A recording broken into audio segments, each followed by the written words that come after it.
Key players, Craig, for you, who stands out on either side of the ball? Who are the potential game deciders? Sensi's playing great. Sensi, Brozovic doing the hard graft in the middle of the park. Lukaku coming back in. This is the games, you know, at Man United, we were kind of critical of him. You know, is he going to show up in the real big games? Well, they don't come much bigger than this.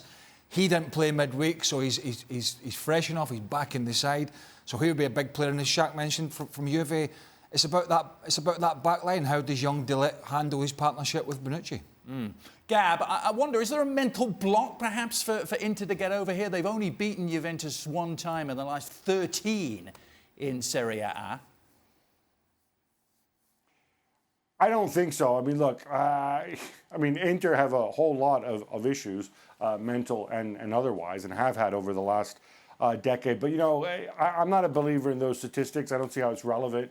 You know, what happened, 8 games ago, 10 games ago, when it was different players, it was a different manager on the Juve side as well, of course.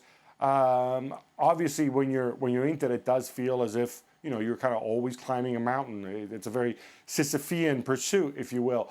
But that said, any Antonio Conte team, especially in the first 6 months, what they're never lacking is mentality. So I don't think that's going to be an issue for them at all. I think if this game I don't think is going to be won or lost, you know, by mind games or whatever. This game is going to be won or lost either tactically, if one of these two teams, and weirdly it's Sarri who's the one who's perhaps more likely to throw a curveball and change things up rather than Conte. It's either going to be won there, or it's going to be won by individuals, because you've got some tremendous game-changing individuals on the pitch, from Miralem Pjanic to Cristiano Ronaldo, obviously, to, as we heard from Craig, the likes of Sensi, Lautaro, Martinez, who's looked sharp, and maybe Lukaku offers a different type of challenge. Stevie, could this possibly be a game decided by which defence plays better? The Inter defence has been spectacular. They've only conceded I've 2. got to be honest with you, Noel. There's only one name that sticks in my head this game could be decided by, and that's Ronaldo. Yeah. I mean, the truth is, I'm listening to Shaq saying right now this could be a good time to play Juventus.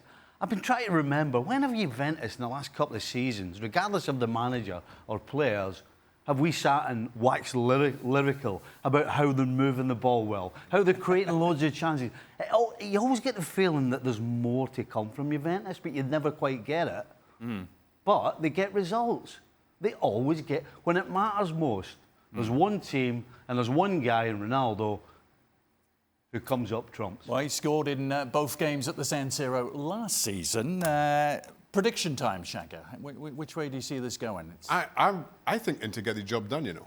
Really? I think we've seen enough from Inter to suggest that, and as I said, and I stand by it, this is as good a time as any to catch Juventus. I think Inter get 3 points. I think the goals they lost at the San Siro, at the Camp Nou, yeah. I'm in the wrong country, is, apart from that, yeah. They were just, particularly the second one, it was nothing to do with, we talked about it in the show, and it was nothing to do with bad defending. You know, it was a great pace on the ball from Messi. The touch from Suarez just sucked Godin out, and it was a great finish. One of those things. It wasn't that they were all over the place. Yes, they had to defend, but they were beaten by a couple of great goals. And I think that gives them a lot of heart for this game, because they are a well-oiled outfit, and I'm going to go for an Inter Milan win and another marker down for them in the league. 2 for Inter, Stevie. Is it going to be the hat-trick? I'm going to go Juventus don't lose. Don't lose. So you're don't saying lose. So you're saying draw. You hedge on your bets. So you're saying Inter win or draw. Juventus always come up trumps. You can't back against them in a big game, so they won't lose. Gab, you get the casting vote here. What's going to happen? And I'm going to diplomatically sit on the fence here. Ooh. I can see something. I think Inter dropped points for the first time in Serie A this season. I'm going to go with a high-scoring draw, 2-2, something like that, maybe even more. I know you wouldn't normally think so. Look, it's Serie A. It's a big game. It's going to be tight. But I think there are enough individuals out there. And, this is still Sarri's Juve. And I could see a game with perhaps with a different outcome, but along the same lines of what we saw when they played Napoli. Thanks for watching ESPN on YouTube. For more sports highlights and analysis, be sure to download the ESPN app. And for live streaming and premium content, subscribe to ESPN+.